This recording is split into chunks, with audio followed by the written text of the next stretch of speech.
Esto, las casas están subiendo de una manera Estratosférica. estratosférica.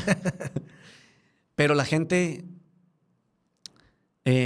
bueno, están subiendo mucho de precios, hoy ya no es algo que nadie sepa, no es una noticia nueva. Y la Sociedad Hipotecaria Federal registró en su último, ¿cómo se dice? Reporte, En el el último corte reporte, en el índice, sí, trimestral. en el último corte del trimestre del 2023, publicaron que en promedio hubo un incremento del 10.9% del precio de la vivienda en México. Es una burbuja esto. Yo no creo. No creo que sea una burbuja porque, o sea, la plusvalía, vamos a llamarle, ha sido un crecimiento pues natural. No depende mucho a ver, ¿cómo lo explico? El crecimiento, el incremento del valor de las casas. Yo no creo que esto sea una burbuja. Yo creo que más bien es un incremento del mercado natural por la oferta y la demanda. A diferencia de lo que sucedió en Estados Unidos con la crisis hipotecaria del 2008, ¿no? Sí. O sea, eso no está sucediendo aquí en México. De hecho, hay gente que cree que porque hubo una crisis en Estados Unidos en 2008 y que los precios de la vivienda se desplomaron, bajaron de precio. No mucho, bajaron nomás, hasta ahí. Pero creen que aquí mucha gente aquí en México piensa que puede llegar a pasar eso aquí. Yo no lo creo tampoco que llegue a pasar, porque para empezar, el principal, el principal factor por el que se dio la crisis del 2008 en Estados Unidos se llama un producto hipotecario, un crédito hipotecario que se llamaba crédito subprime. Entonces, nomás déjame verificar. ¿Estás seguro que sí se llama crédito? ¿Cómo? Sí, es el subprime, así lo mencionas. Hipoteca. El principal factor de la crisis del 2008 es la hipoteca subprime. ¿Qué viene siendo? En pocas palabras, así explicado, fácil de entender. Es un crédito con condiciones muy, por así decirlo, muy simples para un perfil muy poco, ¿cómo te puedo explicar? O sea, son condiciones para un perfil bajo. Son condiciones desfavorables para un perfil de cliente riesgoso. De riesgo alto. Un perfil de riesgo alto. ¿Qué pasó con esto? O sea, nosotros sabemos que los bancos se manejan por riesgos, ya sea en México y en Estados Unidos igual. En todas partes. Ajá. En todas partes. ¿Y qué pasa? De esa manera dice el banco, oye, pues si le voy a prestar para una hipoteca a un cliente que no tiene la capacidad de pago para pagar la mensualidad y que también tiene mal historial de crédito, le tengo que cobrar una tasa de interés más alta para así reponer la cartera, afrontar el riesgo de la cartera vencida que puede pasar. Pero ellos no podían, o sea, no se puede prever con exactitud cuánta cartera vencida va a haber. Le prestaron a mucha gente con un pobre historial crediticio. ¿Y qué pasó con esto? Muchas personas empezaron a tener crédito de manera inmediata, entonces la demanda de vivienda aumentó demasiado. ¿Y qué fue lo que pasó? Incrementaron los precios. Incrementaron. ¿Por qué? Porque había demasiada gente que podía comprar. De un momento a otro, de un año a otro, mucha gente ya podía comprar casa. Entonces, incrementaron los precios y como incrementaron los precios, eso justificaba la alta tasa de interés de la hipoteca subprime. Entonces la gente decía, como están subiendo mucho las casas, pues la compro. Oye, pero el incremento era estratosférico. O sea, va arriba del 30 y tantos por ciento. Artículo 36%, que llegó a registrarse hasta el 36%. Es demasiado. O sea, no lo podemos comparar con lo que están subiendo aquí. Por ejemplo, aquí en México, el estado con mayor incremento fue Baja California Sur con 17%, Quintana Roo 16%, Sinaloa 15%, y si vamos bajando, el promedio fue del 10.9%.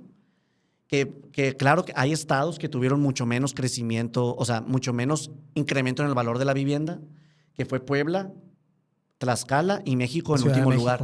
Ciudad de México en último lugar con 6.4%. Pero te decía, no podemos compararlo con ese 30 y tantos por ciento que fue en Estados Unidos, además de que la hipoteca subprime llegó a ser hasta o sea, la hipoteca subprime llegó verás, aquí te lo voy a leer, es mejor. La hipoteca subprime llegó a representar hasta el 15% de los créditos otorgados en Estados Unidos. Y fíjate esos perfiles, o sea, nomás para ejemplificar, pues, cuál es un perfil para la hipoteca subprime. Era alguien que te encontrabas en el supermercado y le preguntabas, ¿a qué te dedicas? Pues yo al comercio. ¿Y qué haces? Vendo. ¿Y qué vendes? Lo que se deje. ¿Y cuánto ganas? No, pues gano, invento, $5,000 mensuales. Ah, bueno, fírmame una cartita donde dices que ganas $5,000 al mes. Firma, ok, gano $5,000 al mes. Ese era el documento, el comprobante de ingreso del broker que podía meter al banco para comprobar la capacidad de pago de un cliente. Siendo que no había una verificación como tal, no había, o sea, era un crédito muy fácil, muy caro. Muy fácil. Y se prestaba a fraudes. Y se prestaba a fraudes y se prestaba... ¿Qué es lo que pasó, pues? Ajá. De hecho, Marcos, hay hasta una película que se llama La Gran Apuesta, ¿no? En español, que habla específicamente de lo que pasó. De lo que sucedió en Estados Unidos, con esa crisis. Con esa crisis. Ajá. Y luego, y otra razón por la que yo te puedo decir que no va a pasar eso en México, es que esta hipoteca subprime, además de tener pésimas condiciones financieras para los clientes, perdón. Te voy a decir, ¿por qué no va a pasar esto en México? Porque esta hipoteca subprime, además de otorgarse a personas que no tenían la capacidad de pago y no tenían el perfil adecuado, pues no. Las condiciones financieras del crédito eran horribles, ¿no? O sea, deplorables, no sé con qué palabra utilizar. Eran créditos con tasa de interés muy alta, tasa de interés variable, y que llegaba el momento en que las personas estaban pagando, la mensualidad que ellos pagaban no alcanzaba ni a cubrir los intereses que generaba el crédito, pues, ¿no? Uh-huh. Entonces, cada vez debían más dinero de lo que, o sea, como los Fobiste. ¿Qué traes contra Fobiste? Pero sí, o sea, bueno, eso fue lo que pasó. Entonces, trataron de hacer reestructuras y todo, pero bueno, desencadenó la crisis. Tuvieron que adjudicar muchas viviendas, muchas personas perdieron sus casas y al adjudicar todas esas viviendas que hicieron con la cartera de casas, pues las remataron. Sí, pero y la deuda ni siquiera... La casa no alcanzaba a cubrir el valor de la deuda porque las casas también bajaron de precio. Bajaron un poco de precio. Sí. O sea, la deuda subió y el precio de las casas bajaron. De repente un año dejaron de subir, pues el incremento de la vivienda, la aceleración del incremento de la vivienda, del precio de la vivienda, desaceleró. Al punto en que bajó poquito de precio y luego ya se volvió a acomodar el precio, pero esa desaceleración del incremento del precio de las casas provocó eso. La gente esperaba que continuaran con esa tendencia. Pero ¿cómo impacta la economía los créditos hipotecarios? O sea, qué importante es en la economía la labor que tú y yo hacemos y los colegas, pues de colocar una hipoteca responsable, de cuidar la economía, porque eso desencadenó una crisis incluso mundial. Afectó a muchos países. Una crisis mundial porque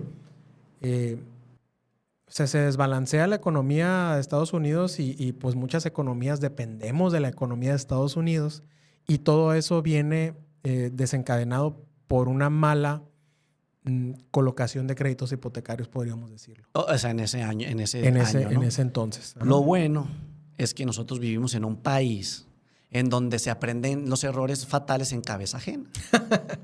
Entonces... en algunos temas. Entonces, los bancos, el día de hoy en México, no hay tasas variables. O sea, hay productos hipotecarios en los que la tasa disminuye si tú haces pagos puntuales y todo, pero no hay una tasa variable en sí. O sea, tú ya sabes desde que contratas el crédito y lo firmas en notaría cuál va a ser la tasa de interés y si baja, ¿a cuánto va a ser? Eso ya no se discute, o sea, la tasa ya no es variable. Y también las mensualidades que tú vas a pagar al banco siempre cubren los intereses del crédito e incluso una parte siempre va a capital. Entonces, de esa manera no va a pasar lo mismo que pasó en Estados Unidos y el perfil del cliente que va a solicitar crédito hipotecario. O sea, los bancos piden un perfil, pues primero que nada, de la economía formal y que sea un perfil con una, se podría decir... La evaluación del banco es paramétrica. Tienes que cumplir unos parámetros. Si no los cumples, no eres candidato. Para que seas candidato hay que cumplirlos. Y esos parámetros pues son estrictos a veces, ¿no? Sí, están muy bien estudiados, ¿no? Entonces, en resumen... Eso sirve.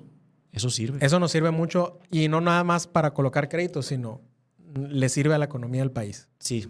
En resumen... Porque reduces la cartera vencida y de esa manera los que sí pueden comprar con la certeza de que no va a pasar lo de Estados Unidos. No va a pasar eso, ajá.